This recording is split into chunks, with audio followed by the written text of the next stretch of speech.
Mga kasugbong, maupay nga adlaw ha aton nga tanan. Aton magiging bisita yan na. Iton Chief of Police, iton bungto naman han hipapad Eastern Samar. Police Lieutenant Macolin El Gadoris. Inin para naton masaydan an kahimtang iton pasior din iton inuswagon ngan maanyag gabungtan hipapad Eastern Samar. Ngan sugad man iton sitwasyon politika o mga erstoryaon nga mapasok-pasok pa tikang iton bungtuhan hipapad Eastern Samar. Ini ko yung muskosa para iton aton na programa nga Community in Action kasugbungkoan polisya. Atis kita magpadan atong programa nin ayaw anay niyo yung kalimti. Iton na pag-subscribe, pag-follow ngan like iton aton official Facebook ngan YouTube channel Kasugbong Han Istihanon. Og sugad man iton aton online radio. I-Google search la iton https://969fm.com. Otro, maupay nga adlaw aton nga tanan para iton Community in Action Kasugbungkoan Polisya. Live and kita iton bungtuhan hipapad. Iton magiging kahampang naton para pag-erestoryahan itong mga panitabo dinhi inin Police Lieutenant Macolin El Gadoris, iton Acting Chief of Police iton hipapad Municipal Police Station. Okay sir, inin kumusta? Maupay nga adlaw ay mo sir? Mapay po nga sir, pati po ato mga kasugbong na namamatiyan na aton interview with Sir Bong. Okay sir, inin kumusta iton diretso kita no? Kumusta iton pasior din iton bungtuhan hipapad? So far po yan since nag-start po natin election period since January 12 until present is so far po generally peaceful po ang aton bungtuhan hipapad. Okay, ini andis kita ano mga katong politika na hinumdum ako ni bungtuhan hipapad.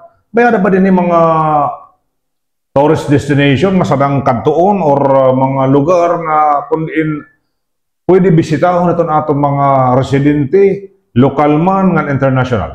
May da po, lalo na yan kay tipatapustan kasada nga from Eastern Samar to Northern Samar, gutian na po tatapos. So, magiging open na po ang Sanisi Falls. Open na nga ni po, hankuan, nga asya po tutulak na tourist spot, dedihan bungtuhan ni Papan. Oo. And then maupa, ini anong tourist destination to Sanisi Falls. Ini na, paragkan ni Paco, gutian pa ko ni Sir, ini if I'm not mistaken, tikan ini mga missionary yung kapadian, naging ngaranan ini nga Sanisi Falls, ano? Opo. Adto nga panahon. So, tikan din itong bungto, mga pirangan to ka oras itong biyahe. So, ankuan po kung through river po kita magi, around 1 to 2 hours po nga biyahe. Depende po kung hataasan tubig o makusupuan pa andarhan naton bote. So, may may kalsada pa nga to, pwede alternate? Yan na po, waray po kita kalsada, pero may na po, pwede kita makakuanhin, pag-agihin, pagbaktas la. Pero medyo maihaw ga, mga almost 3 to 4 hours pagbaktas. Kung hindi kita masakayhin bote. Oo. So, safety naman ano sir, anto, para aton mga turista? Yan naman po, safety mo po dito. Kaya may da po gihap kita mga tropa, tika nga 52nd IB nga naka-destino dito. May da po gihap mga CAFGO at mga enlisted personnel nga adto dito yan. So, asya init atong mga pwede katuon ito na bungto ito ni Papad? Opo, so far po, asya po ito natong mga, asya la po ang designated tourist spot didi habong to. Kaya waray pa, ang iba po nga, ang kuweba, didi may harani Barangay San Roque is purpose pa pala, diri pa po open for public. And then, pwede aton mga turista makipag coordinate din itong aton istasyon para itong close monitoring. Para tira seguridad. Opo, kay bangin la po diri kita maaram, may mga updates regarding ng security concerns. Mas maupay po hira nga humaran nila lagat diri sa stasyon ngan ha munisipyo. Kaya para updated po kung hinat mga pwede bumisita, ngan kung safe, lalo na kung mag-inuran nga makusugan tubig, bangin bumaha. Okay. So mga kasugbong inin aton ihingadayan yan itong pasior din han bungtuhan hipapan. Og sugad man aton labi na gud nga panahon nga mapasok-pasokan na inin na pwede nato na bisitahon itong bungton ni Papad, makipag-coordinar lang kami ito natong kapulisan, ito natong Municipal Tourism Office, may ada, dako nga maupay, maanyag nga Sanisi Falls, itong nahipapad nga gindadayo ini, itong magkadirdilain nga mga turista, no? Itong na bungton ni Papad. So, siya rin pa ni Sir Ragadores, inin mamingaw, ngan secured itong aton seguridad, kung kumanhin naman kita, itong bungtohan hipapad. Boy na pagpalit natong programa mga kasugbong, inin diretso kita sir, kanto itong sitwasyon ha politika, dira kay paso-paso na yan pero nalakanlaw, magkakamayaan na kitahin na piniliay, yan ang Mayo 12, ito 2025. Sir, kumusta itong kabukusan sitwasyon itong politika, habungtohan hipapad? Oh, yan na po. As of this day, May 5, pera na lang po ka adlaw, 7 days, at least 11 days before election day is medyo nagtitikainit po. Medyo sigida po ang kampanyahan, both parties.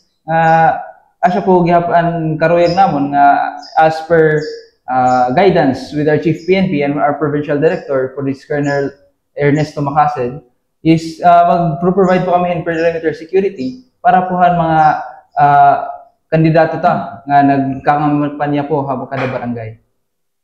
Okay, sir. And sir, mga pera itong kandidato ka konsihal, kami, vice mayor kang kami, or kung namang tatanong ni Papa? So for mayor candidates po, may da po kita duha.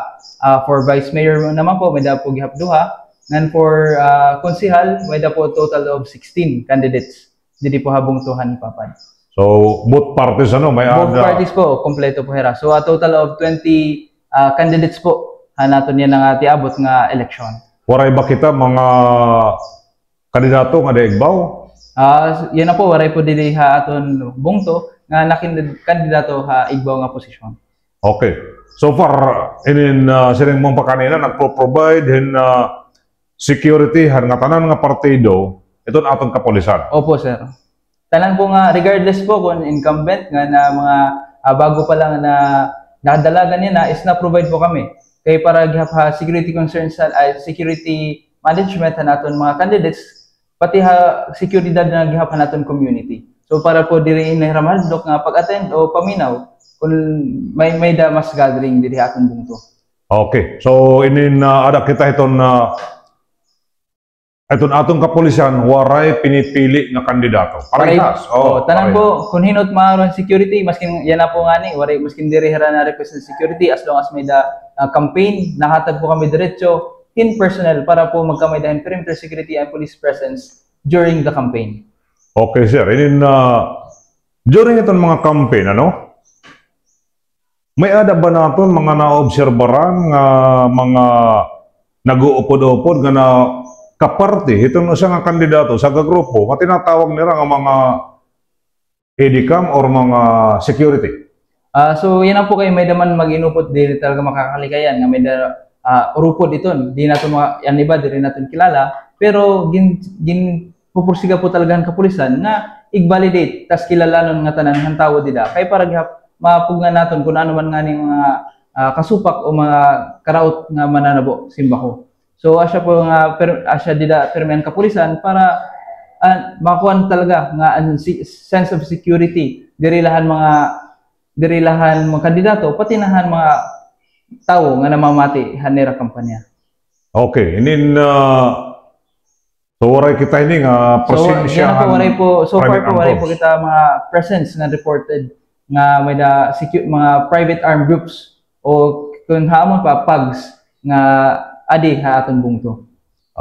Sir, pananglitan di man kita ito nag-aaro bangin may ada masipatan ito na aton mga residente, labi na kada mga barangay nga may nagpipinandara-darahin mga pusil or ano pa man nga posibilidad gamiton ng pagtarhag. Ano to na pwede buhaton atong mga residente? So yan na po, parehas kung may parehas ito ng mga trabaho nga illegal. Kung may makita hira nga mga daradarahin pusil, ayaw po kamo pag-alang nga pagsumat didi haton istasyon kay para ma-actionan naton agad. Kay para ma-adman naton kung hino iton nga mga tawo nga nagdidinara, nan kung tuod ba talaga nga an iragindara pusil o kung ano man nga makakahibang naton komunidad.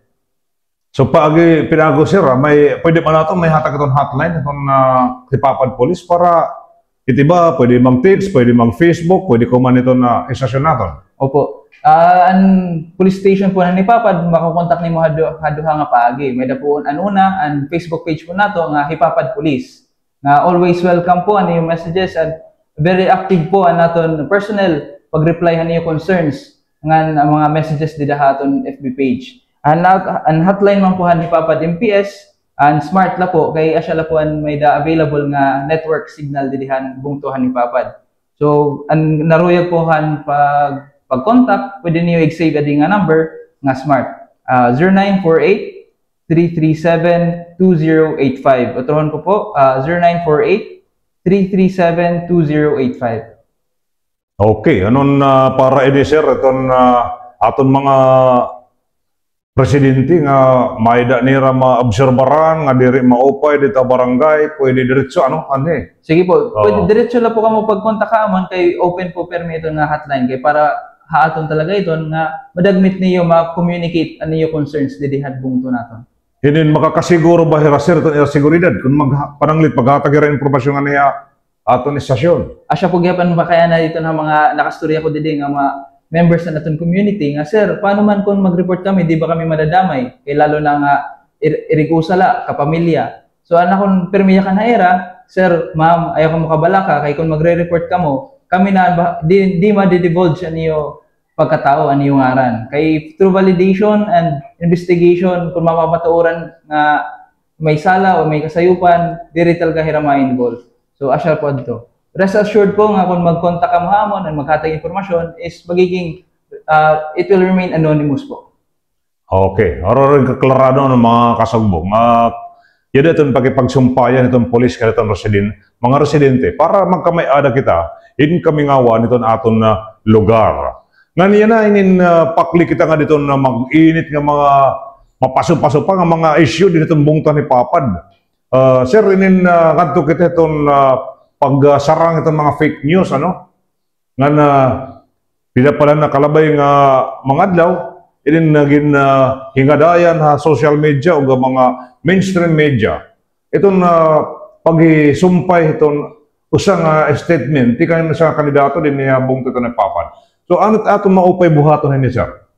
So, kay asya po talaga ito na mainstream media is di rin natin mapupugnan nga kumalat ito ng mga balita. Pero aton po itong responsibilidad na dapat istudyohan natin nga aramon kung tuod ba talaga ni nga mga balita nga ada ha social media. Kay asya po ito, kay di rin ako kontrol na sa nga tao nga pag tinype, pag sinendi na, pag pinost. Pero nakokontrol natin, naton kaugalingon nga mag-studio, mag-aram, nga naton responsibilidad nga aramon talaga ang katotohanan. So makipagsumpayan gihapon natin atong polisya para itong masayuran kung ano't mga impormasyon eksakto. Opo. Kay iton po nga aton social media, naton FB page is active po ito nga nahatag for example, may mga reported cases po.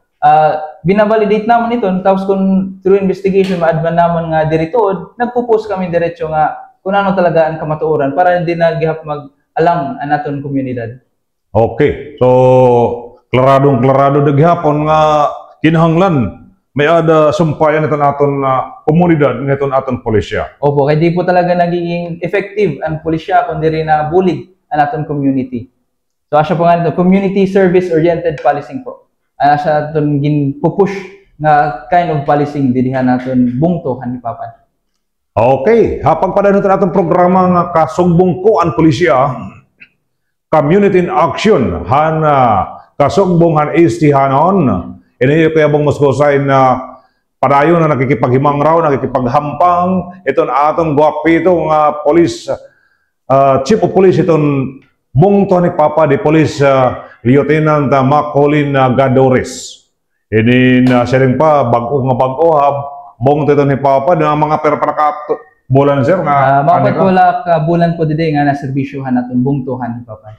So ganun ka siring pa itong diri makurit pagdaraon nga ni kan sir Gadores ano?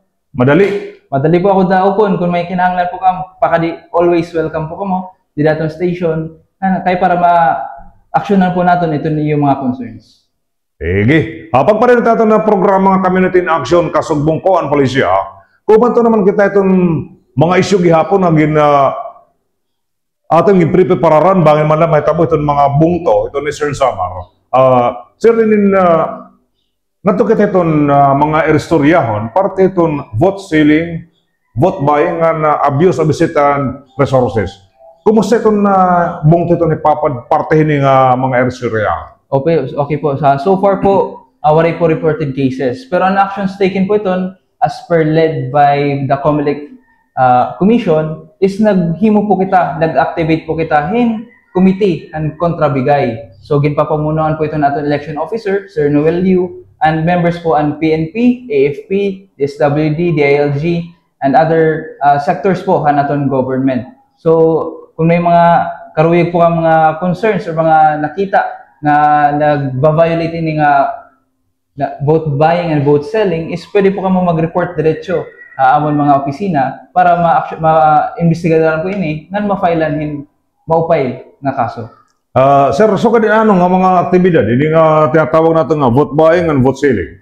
So okay po, maliban na po sa lantaran nga pagbaligya ngan pagpalit han boto ano sa nga kandidato o against ano sa boto, may da po kita gintatawag nga presumed acts of vote buying. Okay. So may da po kita pipito.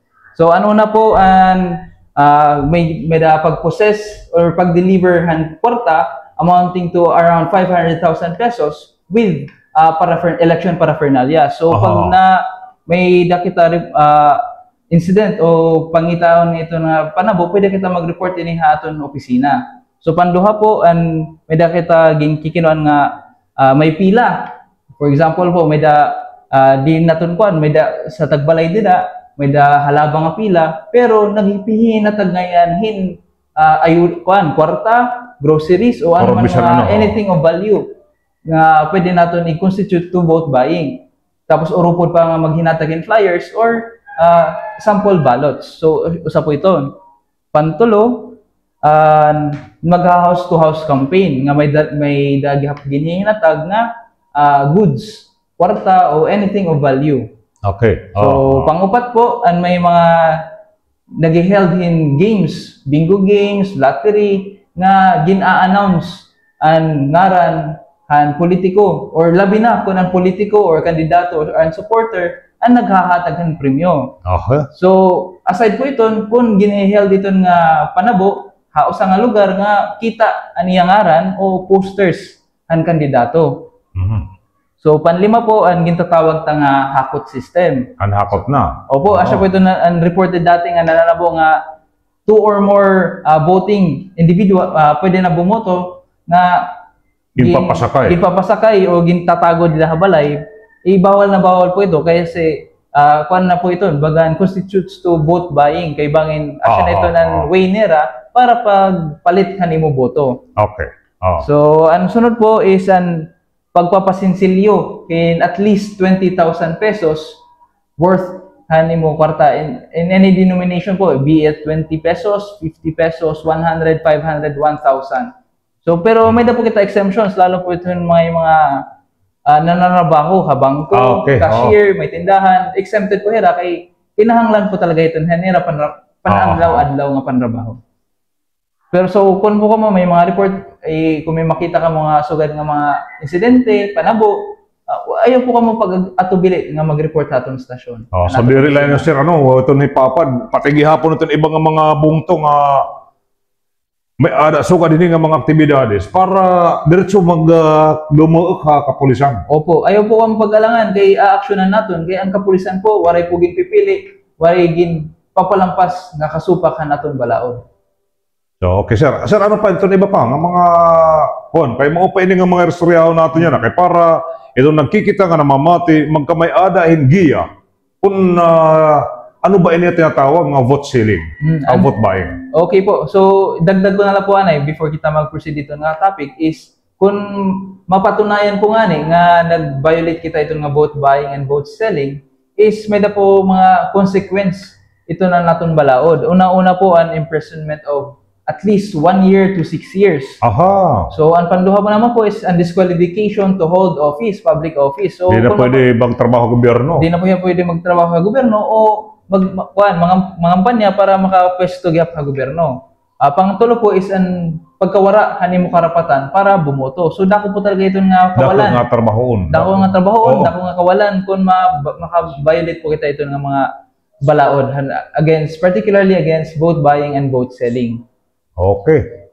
So kuan po nga ni, asya po kikinon natin nga giniiwasan, gini-edukar po natin through our PCR activities, pulong-pulong, dialogues nga papahibaloan aton community nga mga bawal ini nga mga panera ginbinuhat para mapugngan nga malikayan nira ini kay bangin kung may mag-report sa era nga ginbabaligyan nira era boto o napalit ang boto is may mga consequence po ang aton balaod. Okay. So, ini sir, hiray na naman pwede natin dara kay ororgunin ka strict itong balaod.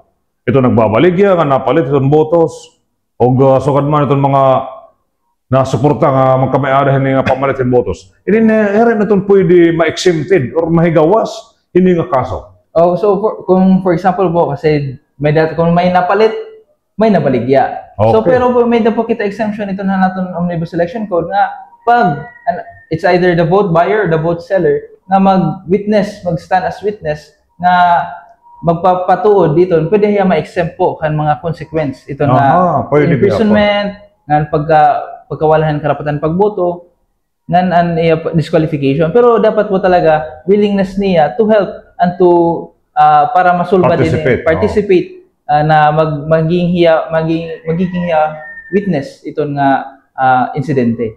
Okay, sa ito mga ginaalngan, ito natin mga botante. Yan ang matong klarado itong balaod, nga kundiin, ya kung nagbaligya, ikaw ang pinalit, magkla-classmate kita dito ha, BJMP. So, exempted ngayon, kung ako nga pinapalit, in magkakamay-ada, pakipag-koordinar ng pagbulig ito ng atong mga otoridad para mapailan ang kaso nagbabaligya. Usually, ito ito napalit. Napalit po. Ito napalit. Opo. Kaya may naman instances na maduduhulan ka la, di mo man karuyag na. Di karuyag. Di ka ma-expect nga duduhulan ka. It constitutes vote buying. So, sir, tatagan niya kwarta pero direct na ruyag. So, pwede mo po ito i-report dayon. Okay, naklarado din sir, kung hakot system kasi mayroon nato na obserbaran ng mga naglabay ng mga politika din Eastern Samar. Itong mga botante, adin gintitiro kinusa nga lugar, din dito naman nga lugar, may ara ng mga sarakyan nga naghahakot direkta nga polling centers or polling precinct. So, bawal nga ninyo, sir. Bawal po kay bangin diri kita makuan nga during the era pag-travel is asya na nila paghinatag ini kuan or pagpalit nila boto. So asya po itong itatawag nga presumed acts of vote buying. So bawal po talaga ito nga era pagbuhaton. Takayit na tatabo, sir. Antes ikanto itong balay naduduhulan naman dito nagbalay dinudulhan. Para pagabot ka dito sa rakyan, wala na tapos na. Ito na durohulay, kung may ada man mga durohulay. So, mga klarado, mga kasugbong, ini nga mga tinatawag nga vote buying and vote sealing. Para kung makakita kita diretso kita, pag kamay ada, pag video, sir?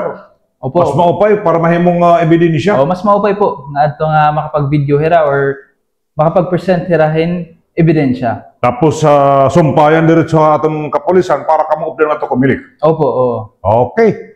Oro rin kaklarado ini nga para itong mga residente nga magbabaligya nga mamamalit nga kandidato na mga botos igin-informar na itong atong mga otoridad nga bawal manggod ini nga pagbaligya nga pagpalit mga sagrado nga botos.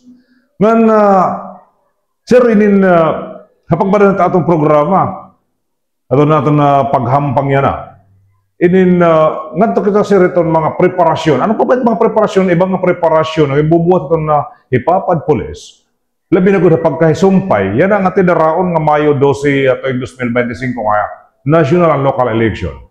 Okay po. So yan na po kayo para maiwasan natin mga insidente. Nagkakandak po kita proactive policing. Usa na po ito ang pagkakandak po natin mobile patrol and foot patrol every morning, noontime, and evening. Tapos isa pa po ang pagkakandak po natin ng checkpoint para maiwasan po talaga natin ang mga contrabands o mga pinagbabawal, lalo na po kay gun ban yan is ginsi-check po talaga natin kung may daw mga dara or waray. Para mapanatili natin ang safety ng ating community.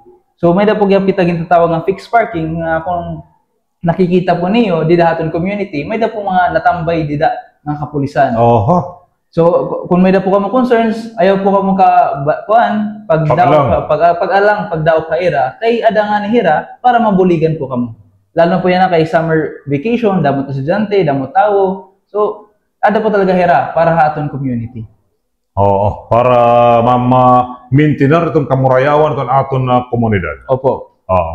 And then, sir, kanto kita tiparanin na itong eleksyon, ano? Itong bispirat sa eleksyon, na itong election period. Ano itong mga igindidiri itong pumilik, itong aton balaod, para sundon itong aton mga presidente? So yan na po, a day before and during the election, ginbabawal po talaga ang pag-inomhan alcoholic drinks or gintatawag ng liquor ban para kay damo naman didihaton na mga nagdadaros kung nakakainom. So ginpipigilan naton, giniiwasan naton itong mga panago na during election day is makakos hirahin distraction dito aton voting precincts. So asa aton mga kuan upod gyapon nila itong pagdarahin mga posil nga diri otorisado. Diri po meaning during election day is pwede na hira magkabot until June 12 po naton election period. So maskin po may daka mo permits, as long as waray ka mo exemptions galing Hacomelec, di po gihap ka mo di ka mo pwede magdarahin pusil hagawasan yung tagbalay ngan hindi diri po ngayon ang pagdarahan mga pwede makabura ang mga invaluable inks nga gamitan naton EOS para kasi pwede na po itong pagfailan in kaso nga pwede magpa-distract sa naton election kay bangin pagparaon ang mga ginamit nga ink pagmarkahan mga tapos na pagbuta. Oo. And sir, hakabukusan sir, mga peragod ka barangay itong bungtuhan hipapan? So naton po barangay may dapo kita upat nga barangay didiha poblasyon nga may dapo kita unom nga barangay upstream barangay. So may dapo kita barangay Cagmanaba, barangay San Roque, barangay Agsaman, barangay Magsaysay, barangay Ricari, barangay Dirilo, diri barangay 1, 2, 3, 4 nga may dapo kita barangay Hiwaran ngan barangay Rojas. Okay. Ini sir nga mga barangay din kumusta to natong deployment?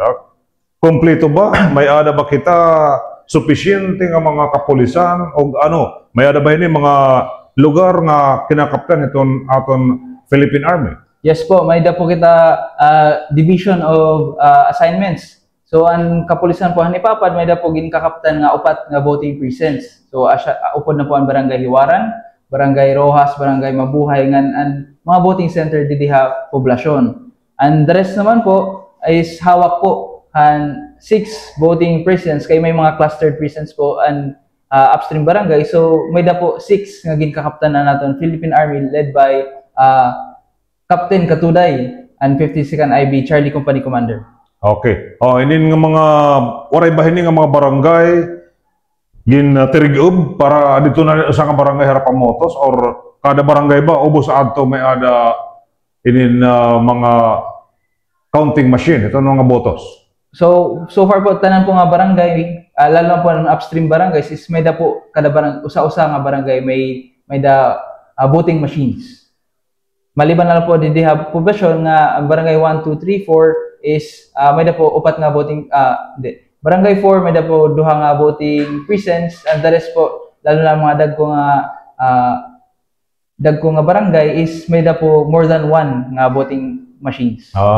Para madagbit ano iton aton pagbotos iton dito nga mga lugar din okay. And then ora kita din mga augmentation tikang iton mobile force or tikang province ng mga kapulisan. So far po wala pa po kita augmentation pero tiharan ni po may mga changes po ito nga mananabo han deployment. So ma-expect la po gihap kita nga may ma-augment dede para at least prepared po naton personnel para makapag-adapt po. Mas maupay po nga ni kung duroda mo para mas makabulig po han naton deployment dihan naton bungto. Okay sir, mga salamat. Inin hapag pa rin ang programa Community in Action Kasugbong ko ang Pulisya. Inin taka naman natin ni Sir Gadores ito ni minsahe para ito natin mga tagahipapad nga kaundiin mahangyo niya itong padayon nga pakipagsumpayan itong aton kapulisan para maging mamintinar itong kamingawan ngan kamurayawan itong mainuswagon nga bungtan hipapad.